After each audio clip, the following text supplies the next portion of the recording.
Hello viewers, నేను doctor Suma, consultant 49 fertility centre Vijayawada. Pregnancy వచ్చే ముందు ఎటువంటి లక్షణాలు అనేవి తెలుస్తాయి. సో చాలాసార్లు ప్రెగ్నెన్సీ ప్లాన్ చేసుకుంటున్నప్పుడు మాకు ఇలా అనిపిస్తుంది మేడం, అలా అనిపిస్తుంది మేడం, మాకు డెఫినెట్లీ ప్రెగ్నెన్సీ వచ్చింది అని అనిపిస్తుంది అని అంటూ ఉంటారు. సో ఎటువంటి సిమ్టమ్స్ ఉంటే ప్రెగ్నెన్సీ వచ్చింది అని మనకు తెలుస్తుంది. First and foremost missed period అండి. మీకు పీరియడ్ రెగ్యులర్గా రావాల్సిన టైంకి రాలేదు అన్నప్పుడు మీకు డెఫినెట్లీ ఫస్ట్ సస్పిషన్ ప్రెగ్నెన్సీ ఉంది అని మీరు అనుకోవచ్చు. బట్ ఇది రెగ్యులర్ సైకిల్స్ వచ్చే వాళ్ళకే ఎక్కువ శాతం మనం గమనించవచ్చు. ఎప్పుడు కరెక్ట్గా టైంకి ఈ టైం కల్లా వచ్చేస్తుంది బట్ రాలేదు, పీరియడ్ మిస్ అయింది అన్నది మీకున్న ఫస్ట్ అండ్ ఫార్మోస్ట్ సిమ్టమ్. రెండోది వచ్చేసి కొంచెం మార్నింగ్ సిక్నెస్ లాగా, నాజియా, వామిటింగ్ అండి. సో ఎర్లీ మార్నింగ్ ఎక్కువగా ఇది గమనిస్తూ ఉంటాము. మార్నింగ్ టైంలోనే ఉండాలి అని డెఫినెట్లీ రూల్ లేదు. ఏ టైమ్ ఆఫ్ ద డేలో అయినా మీకు నాజియా, వామిటింగ్ అనిపిస్తుంది, స్మెల్స్ పడట్లేదు, ఫుడ్ తినాలనిపించట్లేదు, కొన్ని ఫ్లేవర్స్ మీకు పడట్లేదు, ఇవి కూడా మనకి కామన్ సిమ్టమ్స్ అనేవి మనం గమనిస్తాం. మూడోది బ్రెస్ట్ చేంజెస్ అనేవి చూస్తామండి. సో బ్రెస్ట్ కొంచెం హెవీగా అనిపించడం, బ్లోటింగ్ లాగా అనిపించడం, బ్రెస్ట్ టెండర్నెస్ అంటే మనకు టచ్ చేస్తే కొంచెం బ్రెస్ట్ పెయిన్ఫుల్గా అనిపించడం లాంటివి కొన్ని బ్రెస్ట్ చేంజెస్ అనేవి గమనిస్తాము. నెక్స్ట్ వచ్చేసి ఎక్కువగా యూరిన్కి వెళ్ళాలనిపించడం కూడా చూస్తాం. సో గర్భసంచి సైజ్ కొంచెం పెరిగే కొద్దీ మూత్రసంచి మీద ప్రెషర్ పడుతుంది కాబట్టి ఎక్కువగా యూరిన్కి వెళ్ళాలి అని అనిపిస్తూ ఉంటుంది. ఐదోది వచ్చేసి కొంచెం డిజీనెస్, అంటే కొంచెం కళ్ళు తిరుగుతున్నట్టు అనిపించడం, వీక్గా అనిపించడం అనేది కామన్గా చూస్తూ ఉంటాం. కొన్ని మనకి బవల్ హ్యాబిట్స్లో కూడా చేంజెస్ వస్తాయండి. సో మోషన్ ఫ్రీగా పాస్ అవ్వకపోవడం అనేది కూడా గమనిస్తాము. తిన్నది అంత ఈజీగా అరక్కపోవడం, మోషన్ ఫ్రీగా అవ్వకపోవడం అనేది, ఇవన్నీ కూడా ప్రొజెస్ట్రాన్ అనే హార్మోన్ ప్రెగ్నెన్సీలో ఎక్కువ అవుతుంది కాబట్టి దానికి సంబంధించి మనకి చేంజెస్ అనేవి కనిపిస్తాయి. బట్ ఈ చేంజెస్ ఏవైనా కూడా అందరిలో కూడా ఉండాల్సిన అవసరం లేదండి. ఈ చేంజెస్ ఏవి లేకుండా కూడా మీకు ప్రెగ్నెన్సీ ఉండే అవకాశం ఉంటుంది.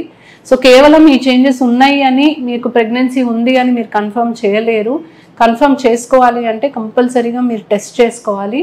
సో ఫస్ట్ ఫార్మోస్ట్ మనకి బ్లడ్లో ప్రెగ్నెన్సీ పాజిటివ్ వస్తుంది.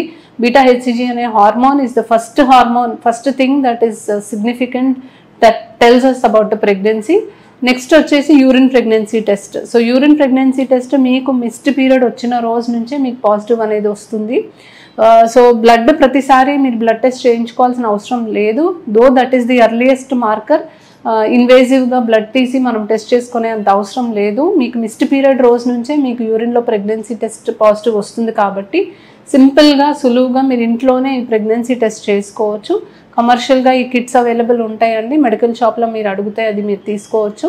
ఒక స్లాట్లో మీరు జస్ట్ ఒక 2-3 డ్రాప్స్ ఆఫ్ యూరిన్ వేస్తే ఇంకొక స్లాట్లో మీకు 2 లైన్స్ అనేవి కనిపిస్తే మీకు ప్రెగ్నెన్సీ ఉన్నట్టు అర్థం. ఇది కాకుండా నెక్స్ట్ మనకి స్కాన్లో కనిపిస్తుంది. అంటే ప్రెగ్నెన్సీ టెస్ట్ యూరిన్లో పాజిటివ్ వచ్చిన 1 వీక్ తర్వాతే మనకి స్కాన్లో కనిపిస్తుంది. చాలాసార్లు పేషెంట్స్ మా దగ్గరకు వస్తారు, మాకు ప్రెగ్నెన్సీ ఉన్నట్టుగా అనిపిస్తుంది, సిమ్టమ్స్ అన్నీ ఉన్నాయి, కానీ కిట్ నెగిటివ్గా చూపిస్తుంది, స్కాన్ చేసి చూడండి మేడం అని అడుగుతూ ఉంటారు. కిట్లో నెగిటివ్ వచ్చినప్పుడు మనకి స్కాన్లో డెఫినెట్లీ ఏం కనిపించదండి. కిట్లో పాజిటివ్ వచ్చాక వారానికి కానీ 10 రోజులకి కానీ మనకి స్కాన్లో ఎటువంటి చేంజెస్ అనేవి కనిపించవు. సో ఫస్ట్ బ్లడ్లో తెలుస్తుంది, తర్వాత యూరిన్లో తెలుస్తుంది, లాస్ట్ మనకి స్కాన్లో తెలుస్తుంది అనమాట. సో సిమ్టమ్స్ అనేవి ఉంటే అది జస్ట్ మీకు సస్పిషన్కి, అంటే మీకు ప్రెగ్నెన్సీ ఉందేమో అని మీరు టెస్ట్ చేసుకోవడానికి మాత్రమే అవి ఉపయోగపడతాయి. ఈ సిమ్టమ్ ఉంటే ఖచ్చితంగా మీకు ప్రెగ్నెన్సీ ఉంది అని అయితే కాదు. అండ్ చాలాసార్లు మూవీస్లో వాళ్ళు చూపిస్తారు, జస్ట్ పల్స్ పట్టుకొని ప్రెగ్నెన్సీ ఉందా లేదా అనేది చెప్తారు. సో ప్రెగ్నెన్సీ ఉంటే కొంచెం పల్స్ రేట్ పెరుగుతుందండి. కాకపోతే బేస్ లైన్ పల్స్ రేట్ ఎంత ఉంది అని మనకు ముందే తెలిస్తే కొంచెం పల్స్ రేట్ పెరగచ్చు. కానీ ఈ పల్స్ రేట్ పెరగడం అనేది చాలాసార్లు వేరియస్ కండిషన్స్లో మీరు కొంచెం ఎక్సర్సైజ్ చేసినా పెరుగుతుంది, మీరు కొంచెం మెట్లెక్కినా పెరుగుతుంది. సో అది పల్స్ పెరగడం అనేది డెఫినెట్లీ ప్రెగ్నెన్సీ ఉంది అని మనకి సూచన అయితే కాదు. సో జస్ట్ పల్స్ చూసి ప్రెగ్నెన్సీ ఉందా లేదా తెలుసుకోవడానికి కూడా మనకి అవకాశం ఉండదు. మనకి వేరే సిమ్టమ్స్ ఉన్నప్పుడు, సస్పిషన్ ఉన్నప్పుడు మనము టెస్ట్ చేసుకుంటేనే మనకు ప్రెగ్నెన్సీ ఉందా లేదా అనేది కన్ఫర్మ్ అవుతుంది. అండ్ స్కాన్ చేసినప్పుడు మనకి డెఫినెట్లీ మనకు ప్రెగ్నెన్సీ ఉందా, లొకేషన్ ఎక్కడ ఉంది, సింగిల్ ప్రెగ్నెన్సీయా కాదా, హార్ట్ బీట్ వచ్చిందా లేదా అని ఫర్దర్గా మొత్తం అన్ని డీటెయిల్స్ తెలుస్తాయి. Thank you.